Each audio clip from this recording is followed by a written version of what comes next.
to lock that behind him? Huh? Do we need to lock that behind him? Oh, he's got a key. Oh. Hey, guys. You're good? Welcome to Gun Talk from Control Perry Munitions. I am your host, as always, Jared. With me, usually as always, is South Central, and I'm using his camera for today because he's not here, hence the goofy headphones. And I can hear myself, which is weird. I'm not used to this. Maybe you're talking to the microphone and it's also receiving on this microphone? No, I can hear that. It's going through into these headphones. Oh. Which sounds good. And we have no echo, so that's awesome as well. All right. I'm used to this streaming, but at the same time, I usually turn myself off. So this is usually for him, so he knows that who's talking, the mics are on, and everything's working. And because he just sits there mostly texting whoever, and it's probably his probation officer. So Poor South Central. Right? He's not even here to make to stick up for himself. So it's all right. I'd say it if he was here anyway. So switching to a different camera, Jonas. Hello, Jonas. Am I visual? Turn that one a little bit more. That's what I'm thinking Does too. it look good? You want to turn it? I don't even know. We'll turn it when I go to Greg. Oh, gotcha. Right? Sure. So Jonas is our co-host tonight. We all get a mic tonight, which is nice. Right. We don't have to share a mic. You know, all our Jeremys, we don't have to scoot and cuddle next to each other. No monkeypox? No monkeypox. Not today. Not today. Not today. Yeah. But you guys got a little close last week, so. Well, you know, Tim and I have a history, so it's okay. What's a little STDs between friends? We're cozy and comfy. It's all good. All right. And, wrong camera. See, this is why South Central does this shit. And tonight's special guest is Greg. Why not? Because why not? Why not have him 2 weeks in a row? Right. See if I can reach Right. that. I'm right in that as long as we can. I got T-Rex arms, So, Raul's watching. Can you see me now? I have no idea. Oh, I don't know. Let me look. It looks straight. It looks straight? It looks straight to you. Okay, yeah. Yes, that looks good. Okay, I like good. it. Good. Yeah. As long as All it's right. straight, not curved. Right? Well, it's 2022. Right? It's acceptable, right? Yeah. Yeah, you can be as curved as you want to be. Raul, you are vital just so I don't have to do this shit. That's about it. So, Oh, snap. it's not a big thing. Look at that. He's viewing chatting. and chatting. Yeah, Oh, shit. look at that. What an awesome guy. So, Your dedicated following. right? Now I gotta move my camera a little bit. Wait, what? I think so. I gotta move this one. Oh yeah, I gotta move it more.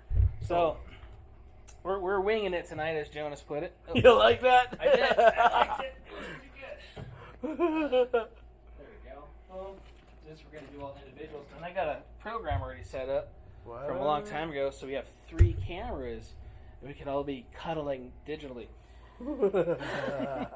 Digital monkeypox. We miss you, Raul.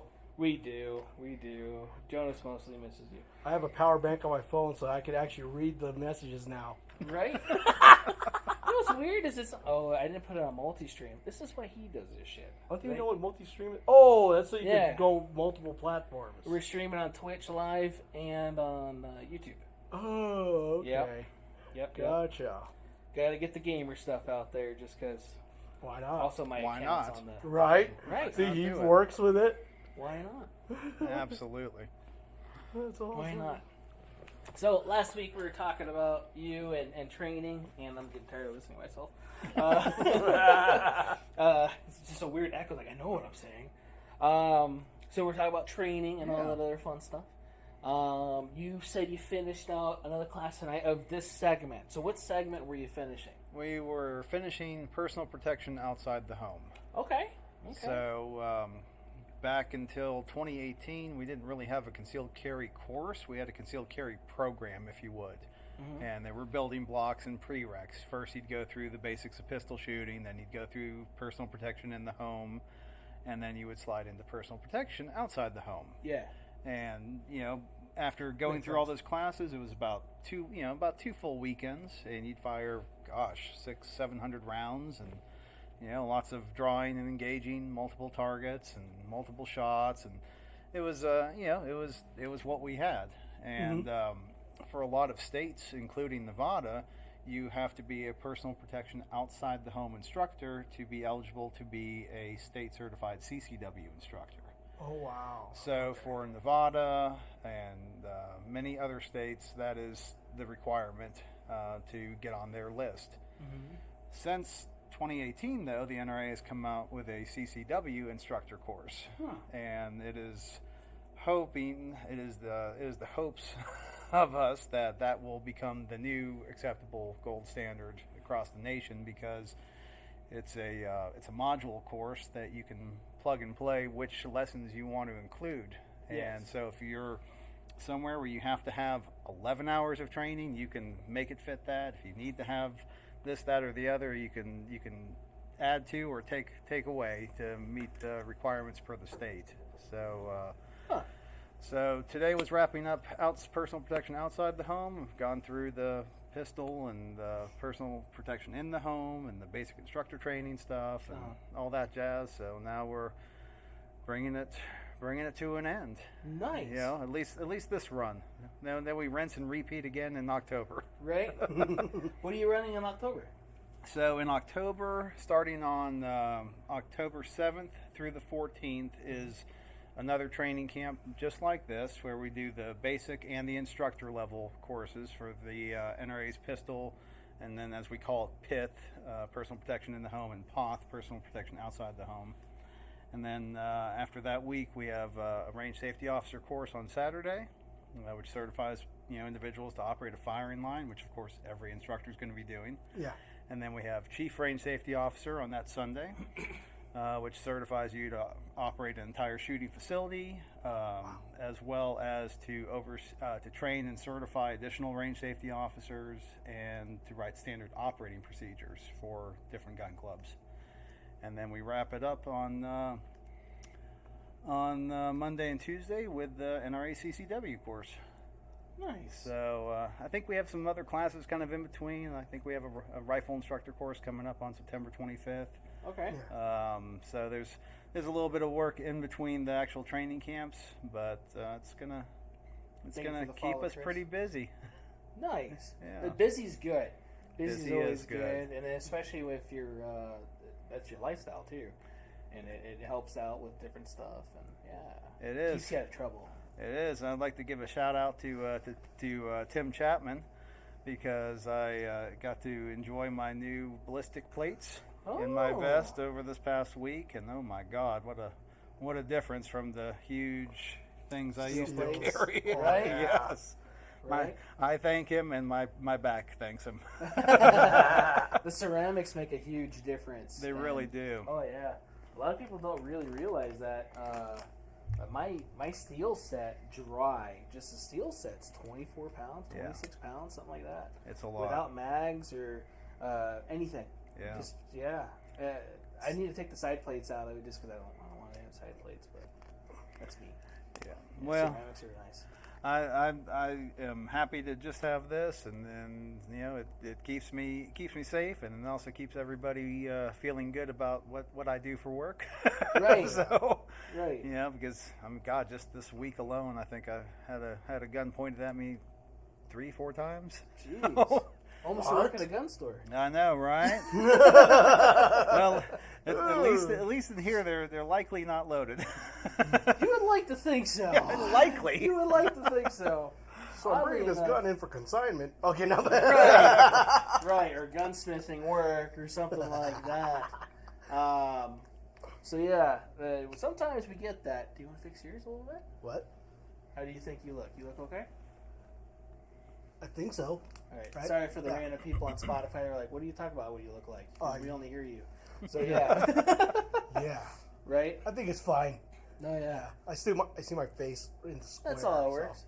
yeah. This is just for the YouTubers. So Right. yeah, the video part of it. Yeah.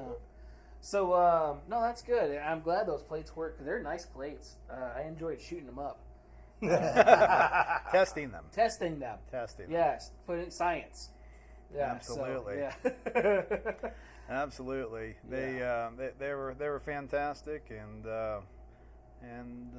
well, I'm here, safe and sound. So didn't even have to test them this week. Thank God. Right. Right. Oh, man. Well, yeah. When you first said shout out to Tim Chapman for the plates, I was getting worried that you actually had to use them. You know, like they helped a lot. The time it took for me to get up off the ground was less with those plates. Right. Yeah, from getting the wind knocked out of me or whatever. Yeah. Oh man. I got hit today in traffic. Some lady rammed into me. Really? Yeah. I was sitting there. I'm like, I was just sitting there at a red light playing on my phone, and all of a sudden, just sorry, dog. Right. Scared the dog more than I got hurt, and just like the fuck. And I thought somebody ran into the truck. It's in Northtown, so it's over off of Cheyenne and MLK. And it never would happen there. Right. Never. It's like, oh shit, what was that? You know, who is it? And there it was. I could barely see the top of the windshield of this little import car, and didn't do any damage to the truck, and barely damaged hers. You know, didn't exchange information. Kind of felt bad and stuff. And it was. She was freaking out, and like I was gonna act all weird, and I started freaking out though, not with her, just before that. Like, what the hell? Yeah. Because that doesn't happen, especially like a little nudge. Right. It really felt like a body fell into the truck. So you didn't jump out of the car and grab your neck and go, "Oh, my spleen," anything Yeah. like that. I thought about it, but my acting has been a little lax lately, so yeah, I don't want to have a poor performance. Who knows? She had a dash camera or anything either, too. You might just be honest to your own detriment. Right. So yeah, that was a little weird. Which I'm glad that she didn't, or it was somebody that was nice too. Yeah. Especially out here, people get out of their car really abrupt. Ready to go, and so I'm sitting there thinking to myself, am I gonna get shot? Is this person gonna come out all angry? Why was I stopped at the stoplight? Or are they hitting you as a distraction, and now somebody's going to come from this side to you? Right, which is good thing to bring up in defense outside the home. Yeah, it is your situational awareness, which I was not situationally aware. You do the little, okay, I'm stuck behind a whole bunch of cars. Let me see what's going on my phone. Boom. Was that on your way here? Yeah. Okay. Yeah. Yeah. And just left the other job, and so I was conditioned white at that moment in time, which isn't that often, but it was one of those like, okay, I'm gonna. So you guys know we're going to the colors here in a minute, and what that is, because you teach that right in defensive outside the home. So I was not fully aware. Even if I was, I wouldn't have been able to probably see her coming, or notice until it happened. Just because I could have been noticing the guy walking over there, or the other person that didn't look that. It's not the best area, but it's not the worst area either. So I could have been probably distracted even in condition yellow, So well, it's tough to maintain awareness. It is, and especially in today's day and age where we are always hyper stimulated. Right? Sorry, it's been a long day. See, you taught a course today. So. Yeah, but everyone's hyper-stimulated, especially with our phones and our watches and kids and this, that, and the other. So it's hard to maintain that awareness, but it's so important, especially in a place like Vegas. It is. Oh, yeah. It is. So I can't remember if the NRA goes over the colors the same, because I know, depending on the training and the place, the colors are different, but they're similar in a way. So you have white, yellow, orange, red, black, right? Yep. No black. No black, just red. Black. Okay. Yep. Black, you're not aware. Red is alarm. Red is alarm, and then you're alerted, and then you're aware, and then you are just oblivious, not aware to what's going on. Which I would think for most people should pretty much only be when you're asleep, but for a lot of people it's kind of all the time. It really is, and I like catching myself in that spot.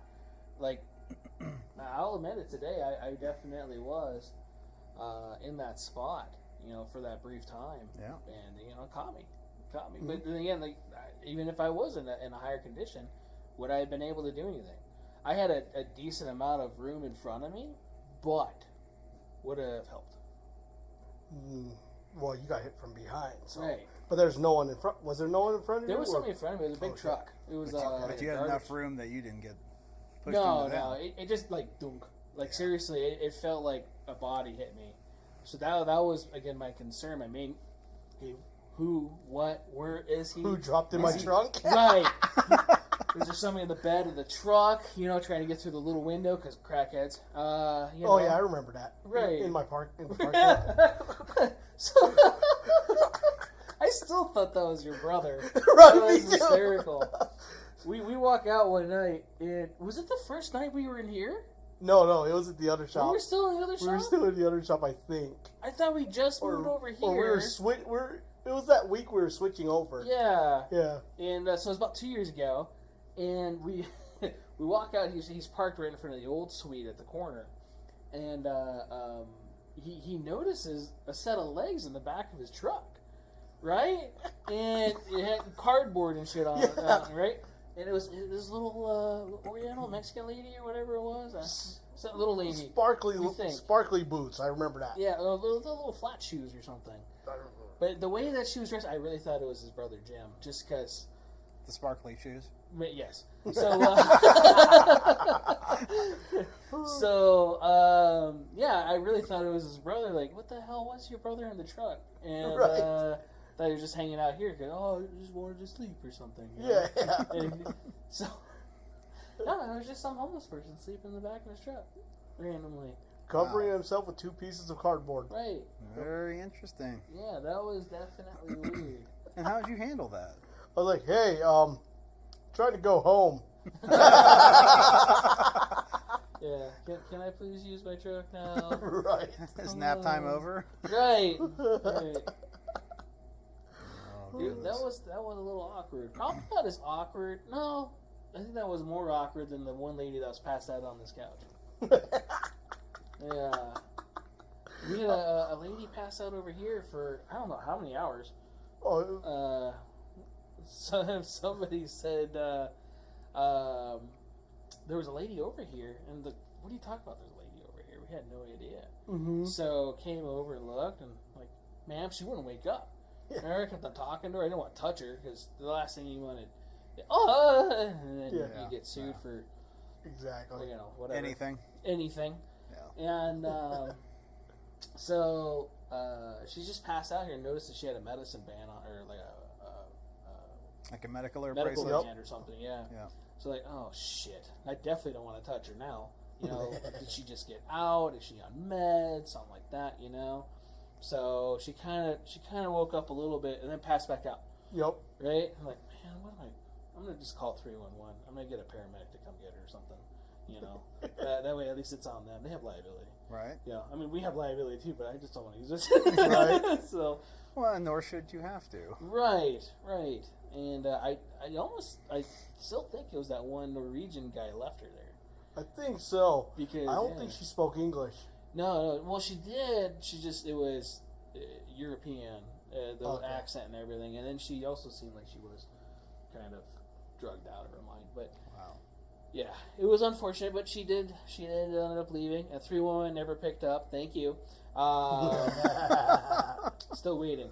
So, what they told us not to call for anything on 311 anymore. Just call 911. Really? For anything? I think now somebody was saying when that. When did that happen? I don't know. Somebody was saying the other day, don't call 311 if you need to report anything. Oh, I think that was probably. Was it the Wambacher that said something? Was it Wambacher? I don't know, possibly, because he was talking about how they get more calls on 311 now than 911, and it's just difficult for both lines, something like that. Right. I forget. Right. Yeah. Chapman says thank you, by the way, for the shout out. Absolutely. Your brother says that we like his COVID hair with the pink hat. I don't remember the pink hat, but across the street, so it's a hospital. I know the fire department. I probably would have been quicker if I ran across the street to the fire department and got them instead of calling. Hey, can you go get this tweaked out person off my couch? You know? Well, They'd probably tell you to take a number, but never mind. never a dull moment, No. especially in firearms. No. Man. Oh, my goodness.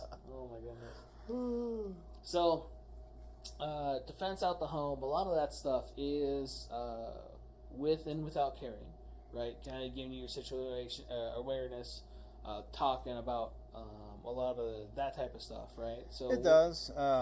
Besides, of course, the getting down to business of the actual mechanics of shooting and defensive shooting, there is a lot of classroom stuff about having the proper mindset, because people are getting guns for personal protection all the time, but they maybe haven't really thought it through. Is that something you're actually going to be able to do? Are you going to be able to exercise lethal force and take a life? Yes, it's in defense of yourself or your loved ones, but can you do that?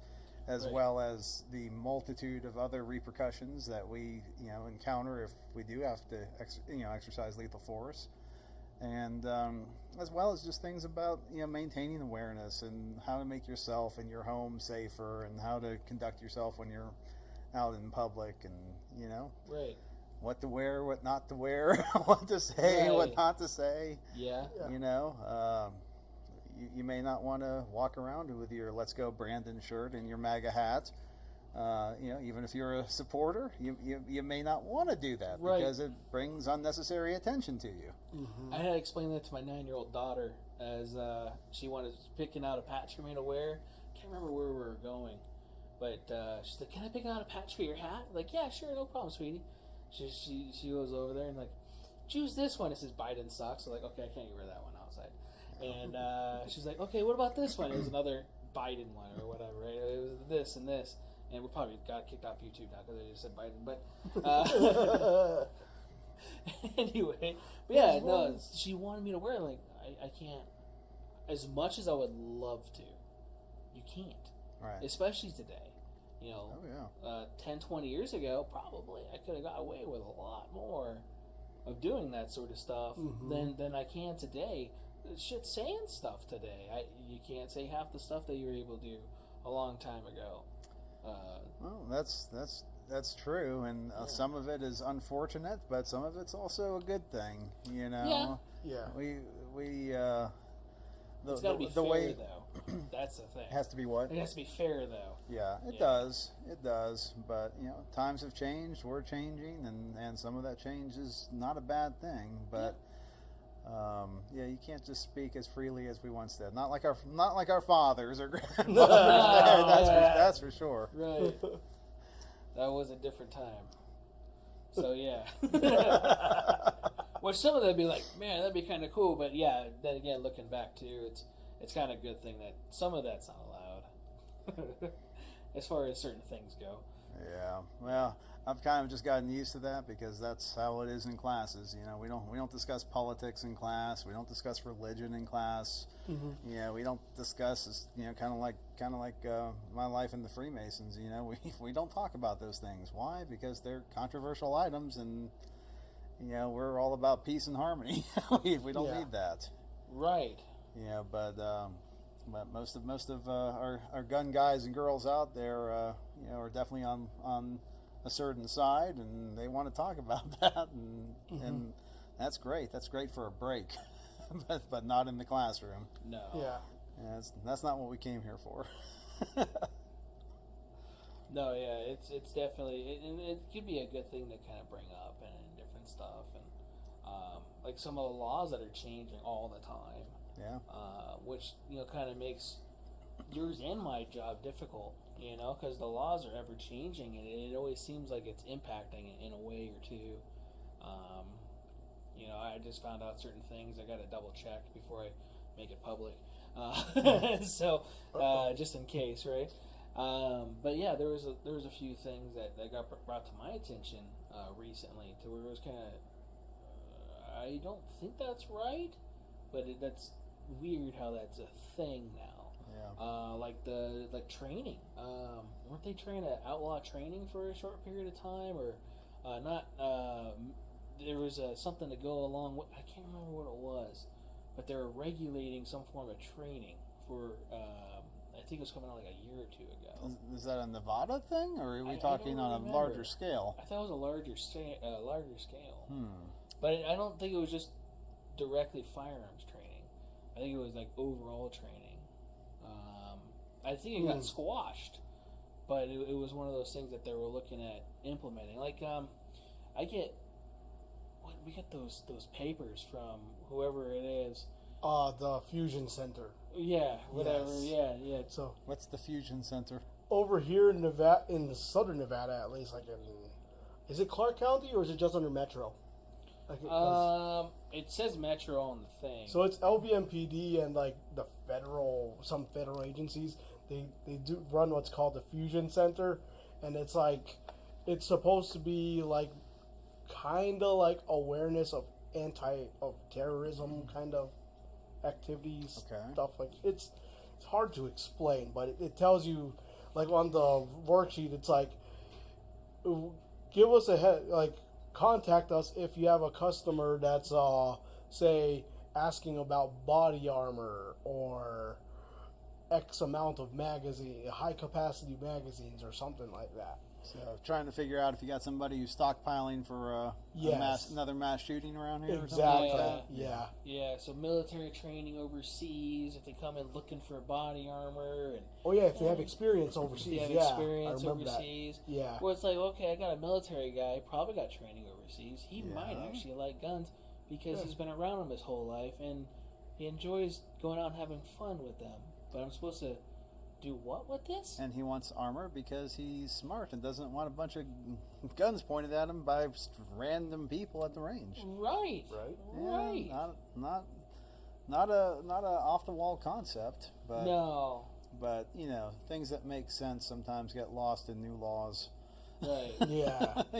Some of the stuff on the forums they make sense because it's like if they don't look like they should be able to pick up the firearm, make sure they can't. Like, okay. That's a normal thing. If they can't pass a background check, don't let them have it. But, okay. I'm pretty sure we don't do that. Sounds like FFL, basics right there. Right. Yeah. A lot of it was kind of like that. So that's in the end part of it. So when I showed it to people, like, oh, well, all this stuff makes sense. Like, okay, but just pay attention to the first parts. Right. Why is it in the beginning, for one? Why is it even here? Mm-hmm. And it changes every month. They give me a new paper. They do?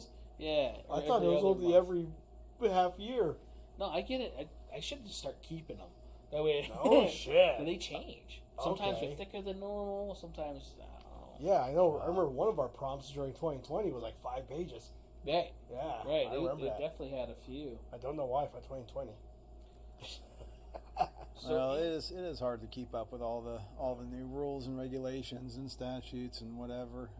I know I had a guest speaker because during the personal protection courses you either bring in a judge or an attorney or a post certified law enforcement officer to talk about the laws. Mm-hmm. And one of my other students from last year is a post certified law enforcement officer, so he came in as one of my guest speakers, and I enjoyed it, but I was also kind of wondering about some of it because the Nevada laws are definitely very different from Florida. Right. And it's hard to stay on top of all of them, especially if you're traveling around. It is. Oh, yeah. We just got asked the question for a law thing, and it's for this viewer's dad, HR 218, which I had to look up because I had no idea what it was. It's what allows retired law enforcement to continue to carry. I'm glad you guys know. So yeah, I'm like, oh no, is this a new HR, whatever it is? So, but it's asking about picking up a firearm because it's being able to conceal carry because of the badge.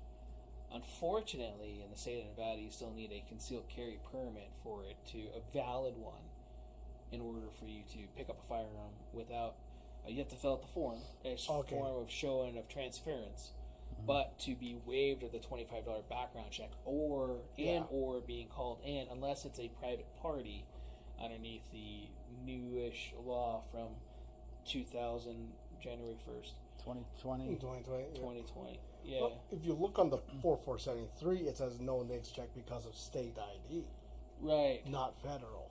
Right. So that's Yes. almost. But even like self-explanatory. with law enforcement stuff here, we have to have them do background checks, Yes. even with the current badge. Mhm. So unfortunately, that's something that doesn't apply here. And now in other states, that may not be a thing. Shit. In some states, you don't have to pay a background check fee. They have to just go straight through the FBI NICS program. Mhm. Where when we get people that moved out of state here, like, what do you mean I have to pay $25? What do you mean I have to wait several hours or a couple of days? Like, well, I got to call somebody. Yeah. And I gotta go spend 8 hours calling somebody.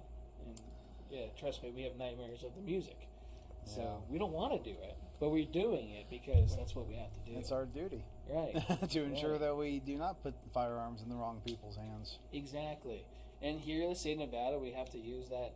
It's Department of Public Safety. Mhm. It's a go-between between us and the FBI. So we have the state background check number, and then you have a NICS number, NICS number from the FBI, which everybody federally has to get, just not the state number. So I would like to say that there's probably another state that does it like that too. At least Don't we know. only have to wait a few hours instead of like 30 days, right? Right. Is it 30 days for California? California is 10 days cool down period Cool down. before you can pick up the firearm, and 30 days before you can purchase another center fire, long gun, and or handgun. I think. God. It's a- Right. and I think they have a DROS number as well, or something like that. Yeah. Yeah. Yeah, we don't like sending guns there either. Oh my God. We've had to send a couple, like, okay, wait, is it on the roster? Or, oh no, it's Yeah. going to a cop, which Yep. then it's okay-ish. And then we have to do a DOJ letter. The And, CFL CID is needed because we actually have a CFL CID. I don't remember what the hell it means. I don't know what it is either. We had to do it. We had to register on some website. But good thing it's only once a year. Right. But then that Ross. It's funny that DOJ letter. It literally automated once you get a CFLC exemption. It's interesting. Right. Wow. Which was Yeah. kind of neat, and then you just email it over. But it was weird how we had to go through a little bit extra steps of Mhm. having to do that. Yeah. Shipping stuff over there. I remember the last firearm store I worked at.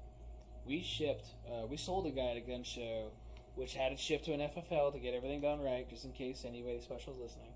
But it was a SIG 938, and SIG 938 was on the roster. It was good. Yeah. Low capacity magazine. It was single action. It met all the little requirements, and also the number and everything was on there. hmm Unfortunately, because SIG makes so many different versions of that firearm, Right. that particular one wasn't on the roster. Oh, no. So 7 of the 8 worked. That was the one he wasn't, Of course. or whatever it was at that time. It was something really stupid. That sucks. Right. And the guy was really upset with us. Like, dude, we don't have no idea. Yeah. All we saw, it was good. It looked good on our end. We know what's good in our state.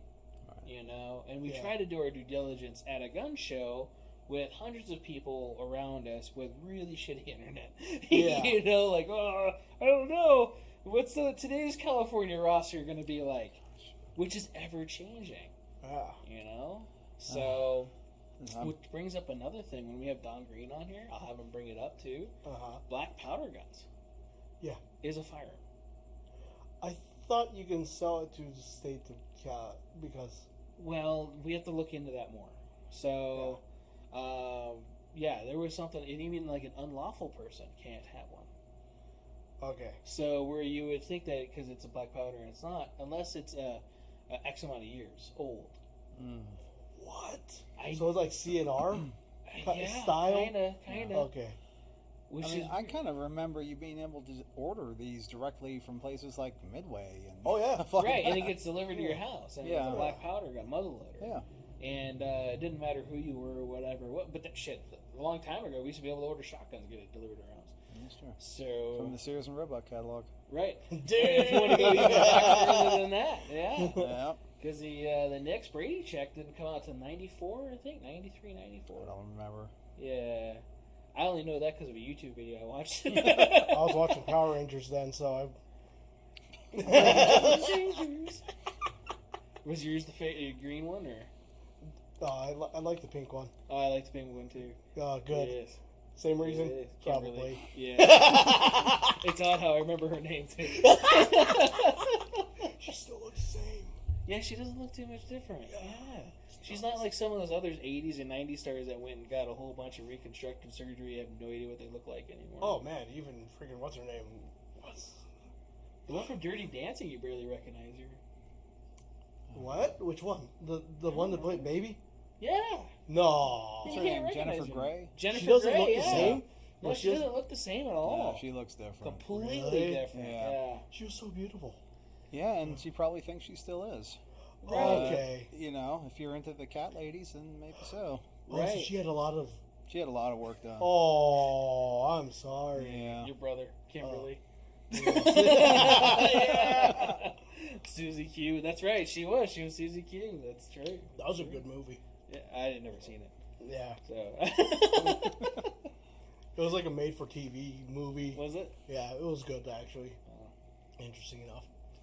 You definitely welcome street sleepers. So we answered the 218 question. And, but yeah, I really had to look that thing up. Like, oh crap, I don't know. I was gonna look it up on here, then I had this fear that it would lag out everything and probably close our stream up. Use the phone then. Yeah, that's why I use the phone, just in case. But, so, God, we got way off topic. We were talking about defense outside of the home. Went to 218. Got all over the place. That's okay. Right. So, what? You teach in all 50 states? I haven't taught in all 50 yet, but you know, with these credentials, you are certified to instruct in all 50 states. That is cool. It is cool, you know, because it's a certification. It's not a licensure, so it's not state governed, but it is obviously state accepted everywhere because that's usually what you are looking for from your CCW instructors is that they are an NRA certified instructor. Right. So yeah, it's pretty nice to be able to go anywhere and do this gig, you know. Have you thought about opening up some classes before January 1st, 2023 in Illinois? I heard something about Illinois Right. changing their laws on something. Illinois is again. becoming the Purge movie. Oh my god! Yeah. So I gotta ask, what is the most difficult state to teach in? Right. I am guessing it will end up being California when we make it out there, which will Right. probably be next spring.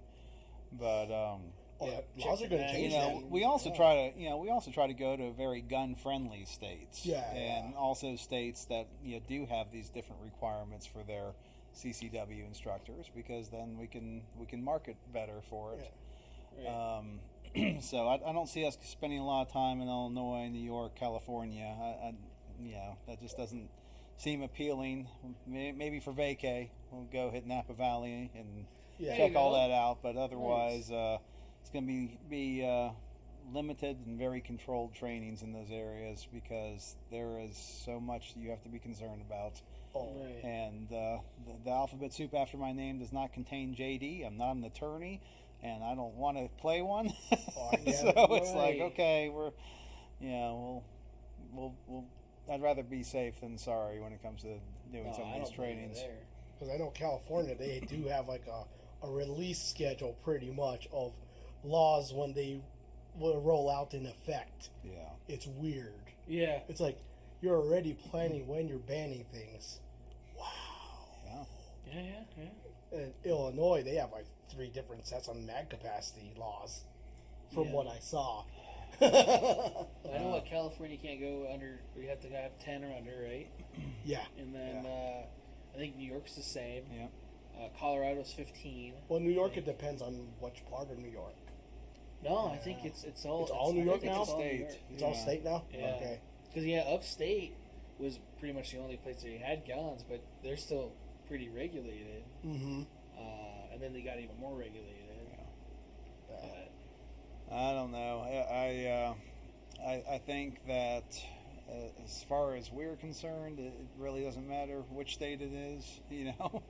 But obviously, just like anybody else, we got to check the regulations and the statutes and make sure that we're good going into that state. That's all you can do.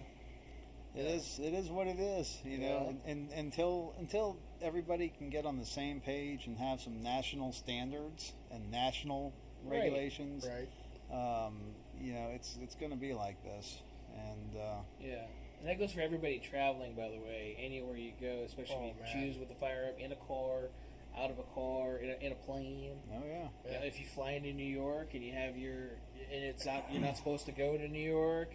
You accidentally had a high-capacity magazine, you're going to jail. So,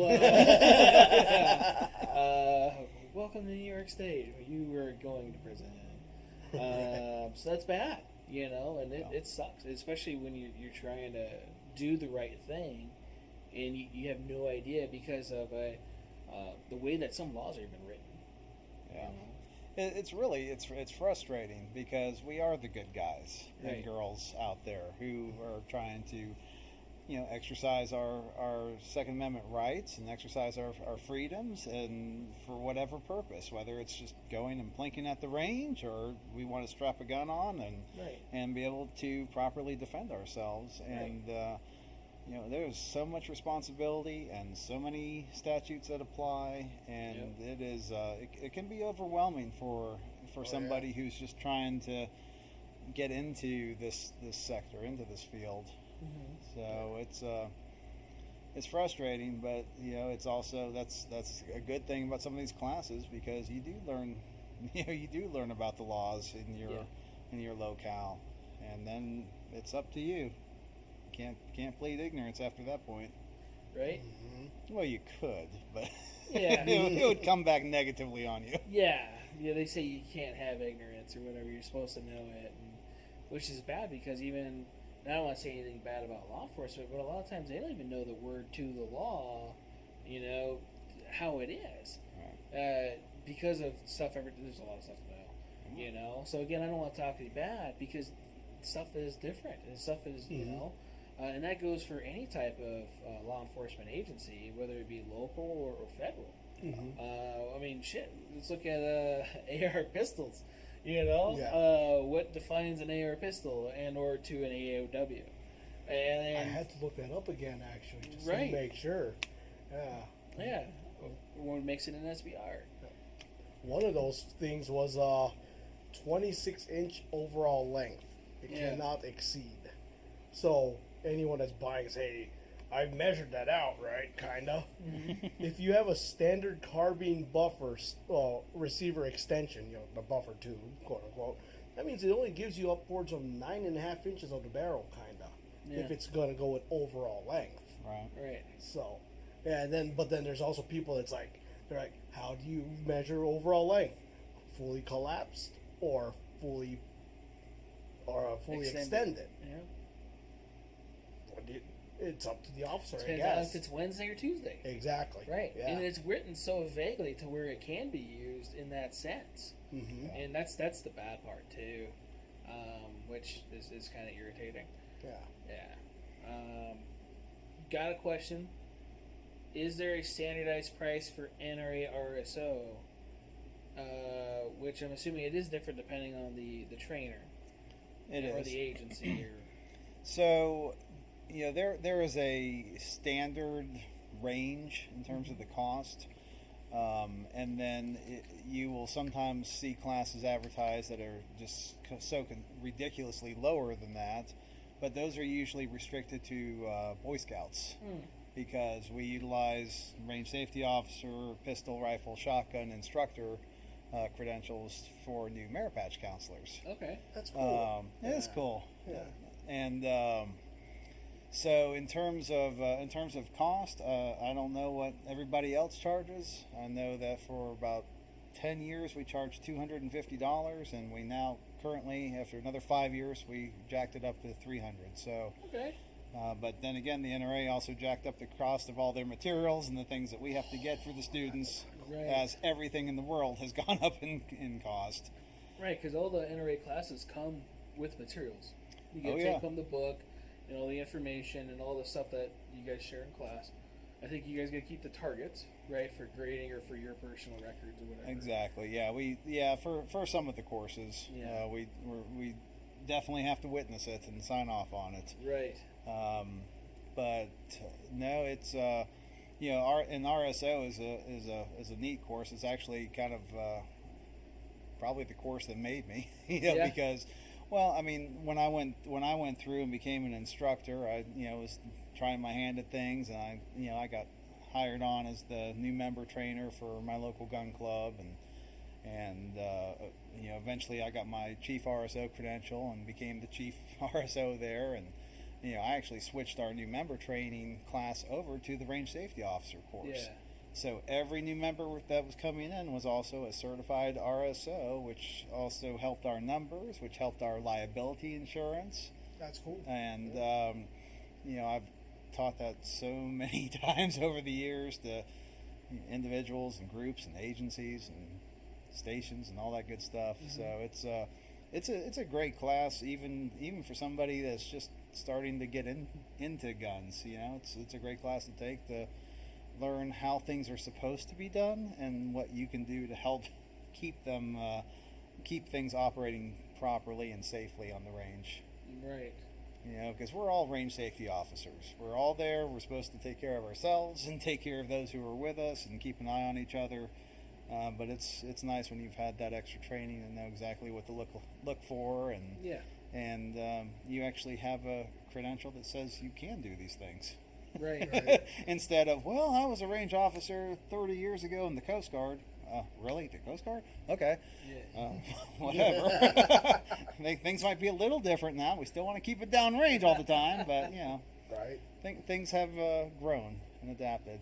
So, long story short, around $250, $300 is the going rate for those classes. Okay. And that is a course that you would receive a credential card, at the end of it, as well as a certificate. Okay, good to know. How long do certificates last?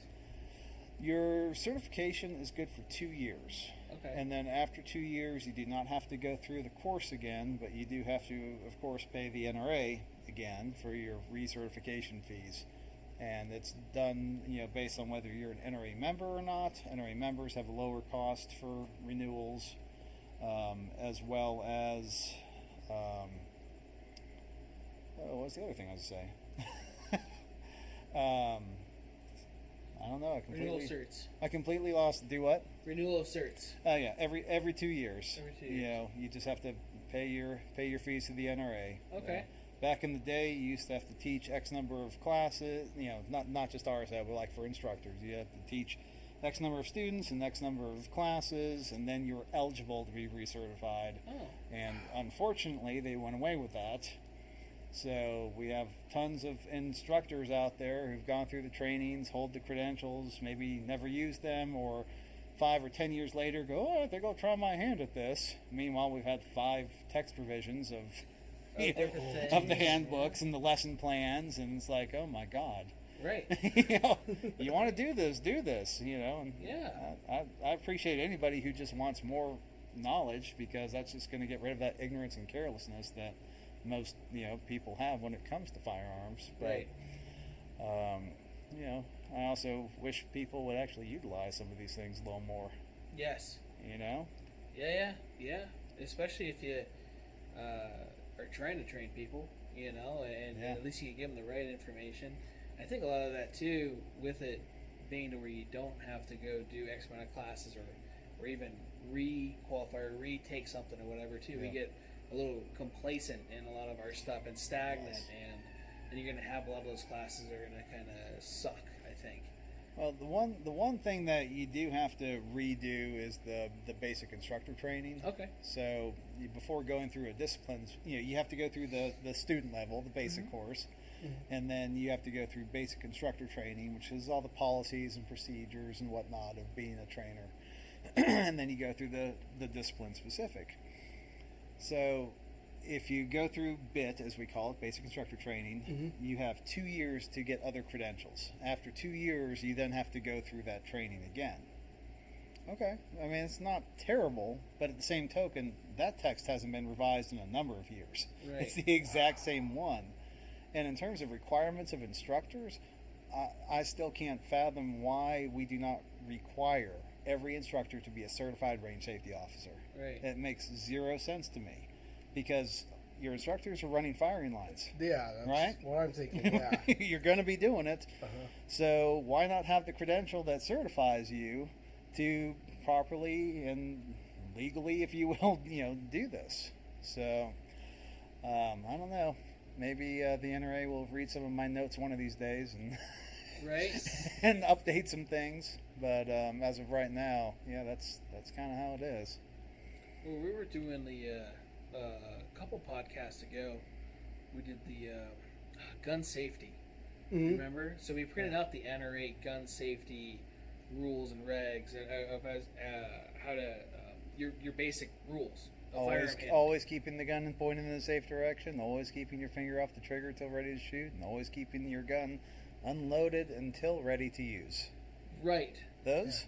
Yes. So it was different from Yeah. the NSSF and or the normal 4 basic ones that everybody generally knows. Now there was a lot more than 4, and there is more than 4 than the 4 basic. But I don't remember, and I don't think that it had treated that it was like it was loaded on either the NSSF and or the NRA one. No. Which was weird to me, as it was like, okay. Well, it kind of says that already. If you're gonna make sure that gun's pointed in a safe direction, Yeah. that safe direction means if it discharges, nothing is destroyed, nobody's killed. Yeah. So you're already treating it as though it's loaded. Okay, You're okay. keeping your finger off the trigger Yeah. until you're ready to shoot, and that gun should be unloaded until you're ready to use. Right. And that's just kind of a blanket rule for guns in general that does not apply to defensive pistols, because obviously those are always in a state of being ready to use. Right. You're Right. not gonna go combine that magazine and that gun and in the middle of a dynamic critical incident. So I'm glad you brought that up, because I was curious. Remember, we were like, Yeah. why would you not be ready if you needed to, or Right. you're carrying your gun? Like, oh, hold on, it's like No. condition 0, whatever it is. People overseas, where you got to have it to where the safety's on. You got to have a gun lock in it. You got to tell whoever you're fighting, hold on a second, I got to go get my CO's permission to take the gun lock. I'm kidding. I'm getting a little carried away. But at the same time, it's one of those where, like, okay, I might need to use this because it's a tool to be used for certain things. It's defending your life, or you and your loved ones. Yeah. If I'm not supposed to keep it loaded until I need it, it might be too late. Correct. So I'm glad you brought that up and clarified. Yeah, I mean, if you are a hunter and this, that, and the other, your hunting rifles are going to be locked up and Right. unloaded and freshly cleaned and oiled and secured, and your ammo's going to be locked up and secured in a separate location. But defensive guns, defensive weaponry is a whole nother ball game, because I don't want to throw a firearm at somebody. I'd like to. No, and that was my main thing. Going, this doesn't make sense. Why? Yeah. Why? But I'm glad you clarified that. So you said a lot of them have 4 rules, and there are 8 additional rules for using or storing a gun, and the very first one listed on that is what I use as a 4th rule, and that is know your target and what is beyond. Yes. That was there. That they shared that one. Yeah. They shared the. No, one had keep your finger off the trigger until you're ready to use it. The other one didn't have that one. There was something about the manual thumb safety. Something about the manual safety engaged or something like that. It was something. I think that was the NSSF though. It could have been. Yeah. But that's the thing, we were comparing to the couple big ones as far as who puts out gun safety law information. So I figured NRA would be a good one, and then the NSSF who puts on. I remember. I think it was do not trust the manual safety, something like that. Yeah, something like that. Don't trust the manual safety, as it still may fire, which is a good thing. I It's like a mechanical device. And they can Right. fail, and they do fail. Right. Remington 700. Wait, my bad. Right. They did good things. Just not with the safety. Right. Or you hit the buttstock on those. You do the Grandmaster J firing. Oh, the AR one. Yeah. Yeah, some old bolt guns where they get those 2-lighted triggers. Yeah. You can get them to set. So, yeah, be careful on that one. But then again, that's taking the gun out of factory specifications and modifying it to a point to where it can be unsafe. And I think it said something about that, too, Yes. modifications. Yeah. But, yeah, again, we were just comparing those as far as that goes. So Well, if you want to do a little history lesson, which I'll keep it very brief because I'm the only Dr. Wynot that doesn't do history history teaching. The NRA was founded in 1871. Mm-hmm. We've been around a long time, and the materials that have been used and taught through the NRA has been there for a long time. So, how many ways can you reinvent the wheel? When you have, these different organizations coming out and they're having their rules and their guidelines, this, that, and the other, everybody borrowed it from somebody. Oh yeah. Oh, that's true. And it's usually the oldest name and game in town. And when it comes to firearms, it's always been the NRA. Right. Well, like car manufacturers back in the day were like that too. In the 50s, we had Ford and GM stealing shit from each other. Yeah. You had the Bel Air and the Fairlane. The one that Ford Fairlane? Yeah, that they look the same. Did they I look forget the the Ford same? one because I don't really care about Ford. So I don't remember them. That was the Oh, Fairlane. okay. Probably in the 60s, you're Yeah. right. Yeah, 'cause the they did look 50s, very 60s. similar. Then the El Camino and the Ranchero and Oh, yeah. I had a Yeah. couple of El Caminos. Those were fun. They're useful. Yeah. And they were comfortable. Exactly. Especially the SS ones. Mm-hmm. Oh, beauty. Oh, yeah. Jim, speak English when you're asking questions. He says Jeebus was NRA was for military. What? I don't know what that says. James Jen Walther P22. I don't know if you knew. Oh, so what he's talking about is because the manual thumb safety thing we brought up. I remember my first time shooting. My buddy James, he had a Walther P22. We intentionally put it into safe, Mm-hmm. And I was still able to shoot the entire magazine through. Oh, my God. But it was a known flaw Yeah. in the Walther P22 at that time. Just one of the many. One of the many. Not saying anything bad. Looking for sponsorships, Walter. Oh, I'll own one again. I'm Oh not yeah, big you had a Walter fan. PK380, didn't you? Well, yeah, we had a PK380. I've had a CCP. I've Why? had that was Okay, never mind. And then it wasn't my choice. A long time ago, but Okay, just I had one. And the PPQ. And the PPQ. PPQ is a cool gun. It was a good gun, but I couldn't hit anything with it. I think it came with Really? a rubber barrel.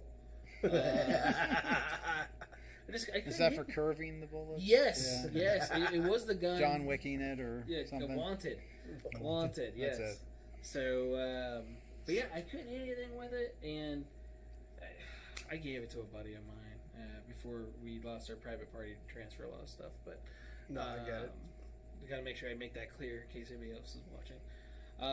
But I gave it to him. He was helping me out here at the shop, and it wasn't doing me any good. Like, you just keep this fucking thing. My HK did a lot better, and it was the competitor with the Wow. HK VP9. And I mean, shit, the VP9 is the one that I shoot with you guys with the dueling tree, and I use my pinky. Yeah. So I love that gun. I have it upside down, and I use my pinky and the trigger finger. So just to show that I can do it. It's the only gun that it won't cut me. So my favorite thing to bring up on VP9 versus Walther kind of thing is, let's see, since the VP9 came out, how many new families of Walther came out, technically?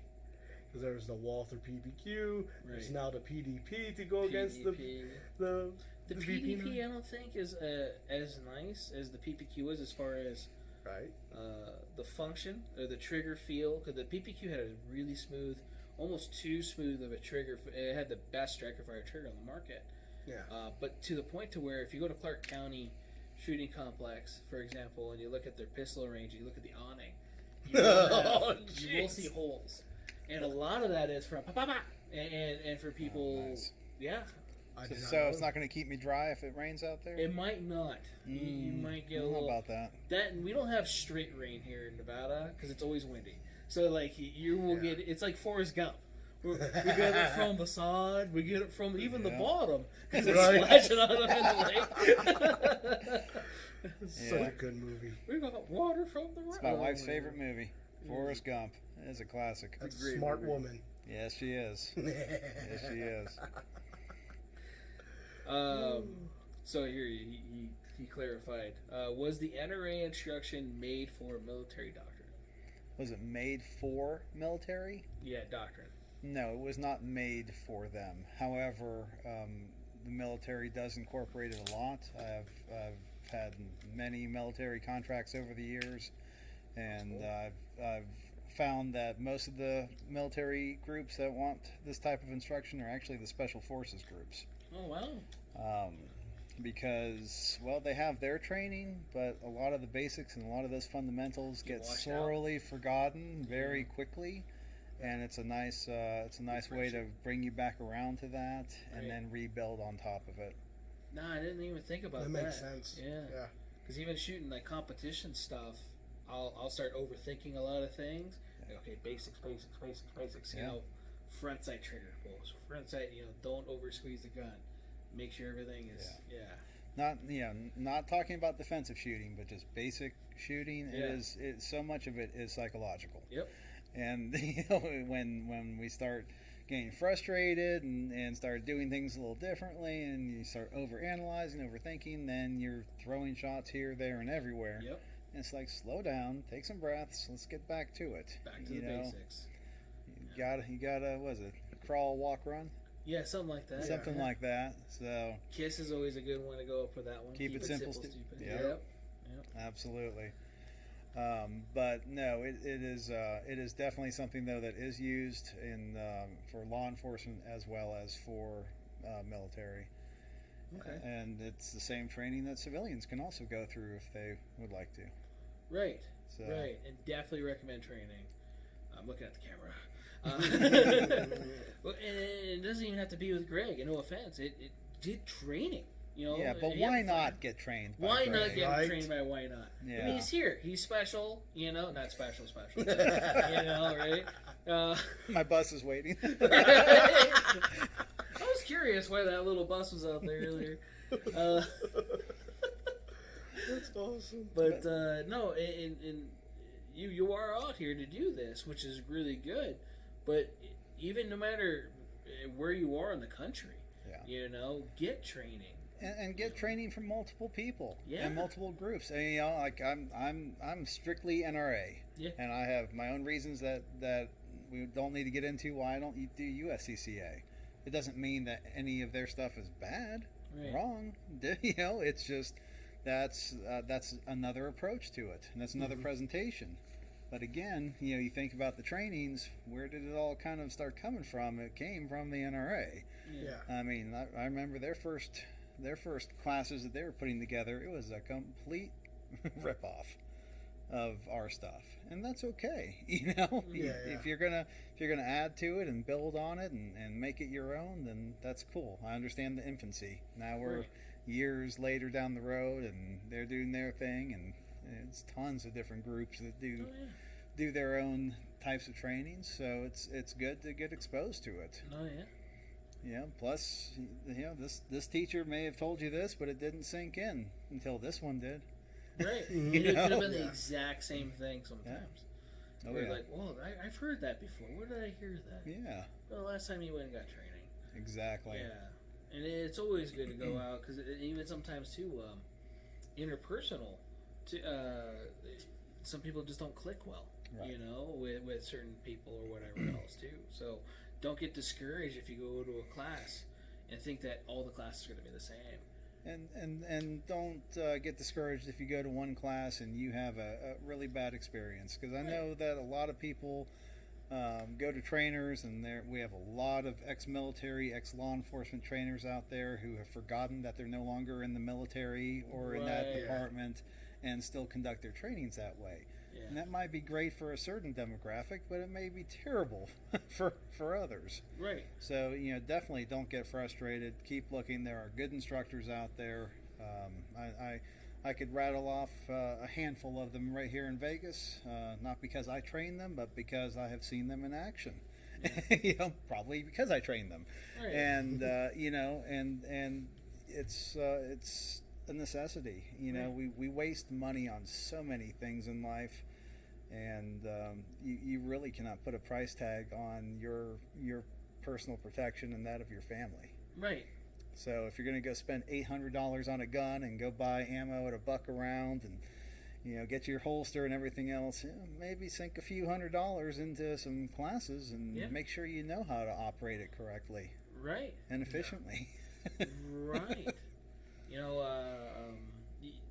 That kind of goes into where sometimes, and in some cases, you do get what you pay for. There's some classes that cost a lot. Like yours is actually in the low medium, as opposed to a lot of other places. Yeah. I was looking at doing the level 1, getting that all, but it's always when I'm teaching classes, so I can never do the whole complete NRA thing. Well, Right. I have lots of things I could tell you about level 1, but we won't get into that either. We won't get into that. That's But that is who brought me over here last October. I remember. Yes.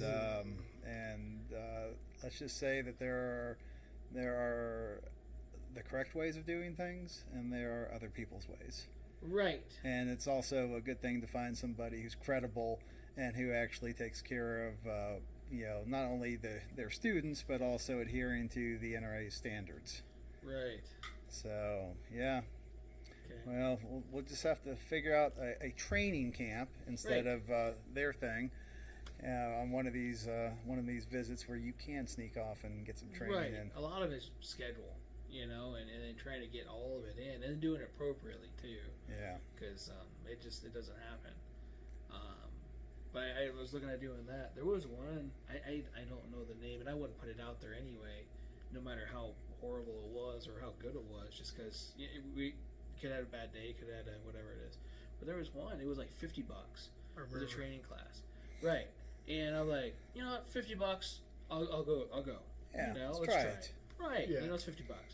And it was at Clark County. It was with the shooting group I was with at the time. And we all go up there. I think I took Greg. I remember we talked about this one. Yeah. Before. And so Greg and I are there, and I could have used $50 for something else. Yeah. Towards a different class. And again, it could have been just, I don't know, maybe he wasn't ready for that many people or what it was. But then I also did math too. So this is the thing. I lost it, probably, my credibility for the guy, after I did all the math in my head of how much years of experience he is. He's a fucking vampire. He has to be. Or he's undead. Because he's been alive for like 400 something years. Based on the everything. experience. Oh, okay. Right. So it's like U.S. Marshal for 20, 30 years, was a law enforcement officer for like 20, 30 years, was a instructor for this many years, was this and this, and I'm going, you're like 50, dude. What? How did you manage this? Exactly. What is your secret? Right. And I'm pretty sure, like, Marshal being fed, generally speaking, and he was talking about being federally Marshal, does not correlate to local law enforcement or a state agency, depending on, it's usually one or the other, and you wouldn't really rep both. No. So, for that many years, it didn't so It didn't add up. It didn't make sense. And I'm not the best mathematician, but 1 + 1 is still 3. And, and you took off your shoes and your socks, and you still didn't add up. It did, man. It did. So, like, all right, maybe he's just, who knows, right? We'll see. It sounds like he has a lot of experience. But there was some of the stuff, like left-handed shooting, going around corners with a handgun. You can still do that right hand or left hand, depending on your dominant hand, the same way around corners. Yes. I don't have to switch to my weak hand to do the same thing. You can actually throw shots, and you can be less accurate and all this other stuff. So I'm trying to figure out why am I doing this? Now I'll go with it. because I'm with the trainer, and out of that respect and everything else, but, and I won't question it and see if I can get something out of it. I learned I could shoot kind of left-handed good, but at the same time, it was one of those like, why am I going to do that? There's no way in this defense situation I'm going to go, oh, instead of just changing my body angle around this corner, I'm going to switch my other hand, just cause, and it was a little weird. Was he certified by Dust? Probably. By Dust.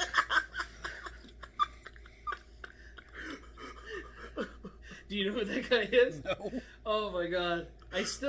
You know what? I tried to look up his videos. Yeah. All his videos are fucking gone. They wiped them? Yeah, they're pretty much all gone, and they're all like shorts now. So, if you're not familiar with Detroit Urban Survival Training, no, but I'm gonna have to check it out. Apparently, yes, please, or whatever's left of it. It's hysterical because it's all. Anyway, the B pillar, right? So, just out of curiosity, because we teach shooting with both hands, and unsupported, weak hand, unsupported dominant hand, etc. And I understand you were dealing with a specific training of clearing a room or using cover and using that barricade there, if you will. But I mean, there are practical aspects of that too, because what if that dominant hand gets shot or knifed or whatever? And I understand that part. But it sounded like he was just wanting you to switch hands and do it that way, but you're still doing it two-handed, right? Which didn't make any sense because there was no thought of injury or anything to where it just didn't make sense. And I get that part too, because you can get injured or something. Oh yeah. And then you're gonna have to rely on your opposite hand, and I get that. But it was just around this corner we're gonna do something different. So you have the potential of discharging the firearm. You have the potential of losing control of the firearm. Right. You have potential of failures because of the firearm. Weak-handed, you have that failure as well. Yeah. Magazine dropment, if depending on the firearm and your hand, hitting the magazine release. Oh shit! And you can't go time out, Mr. Bad Guy. Yeah, you can't do that. No, they don't play by those rules. So $50, and it was just terrible. It was terrible, and that was I think the first class I ever took Greg to, and he's like, "Are all these classes like this?" No. I am so sorry. But you know what? It kind of goes back to the old saying: you get what you pay for. You do get what you pay for, and again, why I want to bring up why your classes are actually a good price. I look for stuff in the $200 range. It was a $50 deal, and I thought maybe it was because of the shooting club thing. I don't know if you have to pay more for that. That sucks. So, again, I don't remember who it was or whatever, and I don't like badmouth with people, but it wasn't a great of experience. Yeah. Well, and that's the kind of experience that will turn people off from going and getting the proper training that they need, and that's a shame. True. That's a shame because somebody wanted to make their quick buck. It's probably extra beer money or extra gun money or whatever. And that's and I understand a lot of people get into instruction and it is kind of a side gig. For us, it's a full-time gig. This is what we do. And we don't work for somebody else. We work for ourselves. And God, our name is literally in the business title. Yeah. Mm-hmm. So if it's not right, and if we're not on deck with everything, then it's gonna go down the tubes. That word of mouth. Oh yeah. It'll make you or break you. Marketing 101. Oh yeah. Yeah. The word of mouth thing definitely kills you. Especially if you're only in one area too. Oh yes. So that was the other thing I liked about last week when Mel was telling me how good of an instructor you were. But when the customer, like, hey, so you had positive, good feedback. What a small world. It is. So it's always good to hear that. It sure is. And then it reassures that you're doing everything you're teaching right, which is always good. But yeah, there's tons of trainers out there. Definitely take more than one. You can always get a different aspect, even though if it's the same thing. I've taken plenty of basic courses where, why am I sitting here? And then they show something like, I forgot about that. Yeah. Or I never thought of it that way. Yeah. Or, oh my God, that's new information. Right. When did this come out? And the firearms really haven't changed as far as functionality. No.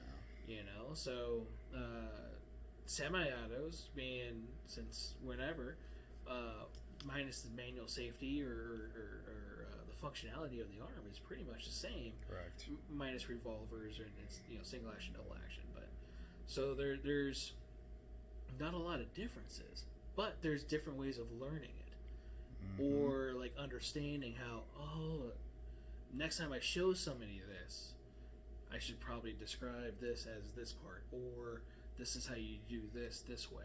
Correct. Or like, I never thought about changing my grip for whatever reason it is, because somebody else saw you when you're shooting, because you can't see yourself unless you're like that weird Instagram guy, and you're just doing it yourself.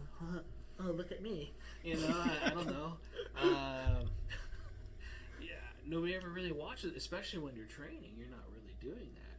So it's always good to have that perspective outside, and then hopefully you take something from it and learn from it. And it's also why it's good to go to the range with a partner, with somebody. You can help each other, you can fine-tune each other, and it's always great to have an extra set of eyes, an extra set of hands on the range with you. Right. Especially if you're in your own training little zone, and maybe there's somebody else acting a fool, a couple bays down. Right. It's always good, kind of going back to Boy Scouts to use the buddy system. Right. Right. And even in some of those situations, at a gun range, you get a condition white because you don't think of potential threats around you. Oh, God. You're just in your box. Yeah. And you're right. People down the range could be doing stupid stuff all the time. I don't know how many, and that's what's good about having a good RSO or RSOs, or a place that has RSOs. Won't name the gun shop that's downtown next to Treasures. So use Google. But let's just say they didn't have RSOs, and it was kind of weird that there wasn't any. Yeah. And like, I don't know how to use any of this shit that's in here. Anyway, That's funny. So they're relying on cameras as their RSO. I don't know if they're relying on anything. I didn't think they had cameras. Yeah, I've only been there once, and unfortunately, I didn't have the greatest experience. Would I probably go there again to try it again? Maybe, but at the same time, it was one of those like, I have other options. Yeah. But you do. I've noticed that a lot of people too. They get in condition white because they don't care about the other people around them. But you should have an idea that there's people around you that are displaying or discharging a firearm. Oh yeah. I was a working range safety officer and chief RSO for a number of years. And the things that I have witnessed has just been mind blowing. Right. From seasoned competitive shooters who are turn around after engaging a target and turn around with the gun, right? And next thing you know, you have a muzzle planted in your chest because you're running along with the timer, and trying to keep things safe and recorded and everything else. We had back in Florida at this one gun club, we had an older gentleman who's been out there forever. I mean, I knew him growing up, and now I'm there in this capacity. And I remember running a match, and my son, he was, 6 or 7. It was a USPSA match, and he had just gotten into competing, and this old timer came up onto this pistol range with his Ruger 1022 and just started firing downrange. Yeah. It's closed off for a match. Right. Oh no. And I, of course, I'm just, where's my kid and where's everything else? Right. And how are we going to deal with this? Because you don't exactly just want to drop somebody that you've known for 30 years.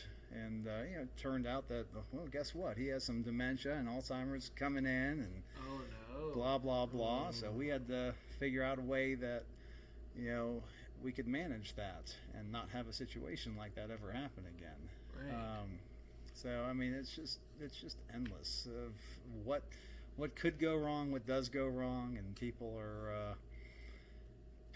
get careless. They do. It's that whole, the main causes of firearm accidents: ignorance and carelessness. Yep. You know? Either you don't know this stuff, or you know this stuff, but you're too careless to apply it. Right. There was who was I got? I was with Mike, starting out guns out in the desert this last time.